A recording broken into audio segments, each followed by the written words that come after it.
आज सुनाऊंगा अपनी कहानी, आज सुनाऊंगा अपनी कहानी,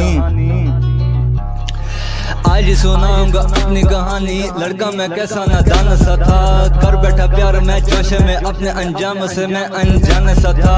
उम्र मेरी बस 20 ही थी और दाढ़ी का भी कोई बाल न था, सूरत भी कोई खास न थी मेरी और भी खास कमाल न था।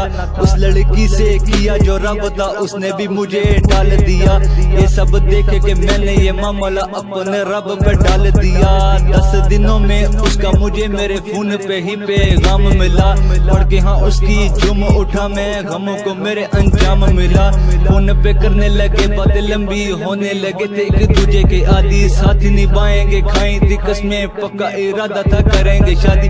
बड़ी कोशिश से माँ को मनाया, अपनी मोहब्बत का किस्सा सुनाया। घर गई माँ मांगने उसको, सबको आने का मतलब बताया। उन्होंने टाल दिया मेरी माँ को वापसी का, उन्हें रास्ता दिखाया। दौलत न शोहरत न सूरत थी मेरी, उन्होंने था ये मुद्दा उठाया।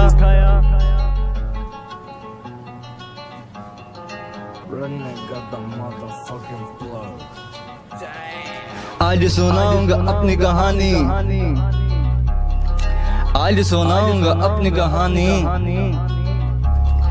चैन था खोया खूब था रोया, मैं प्यार के गम को आंसू से धोया था। मैंने मोहब्बत को अपनी डबोया था, ये सोच कर फिर कभी न सोया था। खा गई मोहब्बत को मेरी गरीबी, काश होती मेरे पास अमीरी। हालत को देखे के मेरी लगे ऐसे करने लगा हूँ मैं जैसे फकीरी।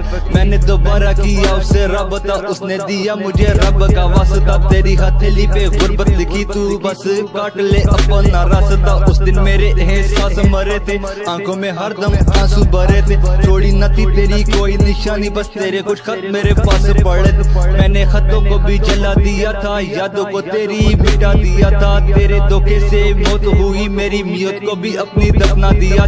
दुनिया उस दिन कहीं मरी पड़ी थी, खुद को जहां में तन्हा सा पाया था। खुद मैंने जनाजा अपना पढ़ाया था, कंधा भी मुझको कोई देने ना आया था। कहने लगे थे सभी मुझको पगला, उसके बाद मैं कैसे था संभला। बाद की बातें सारी बताने को जल्दी निकालूंगा पार्ट में अगला।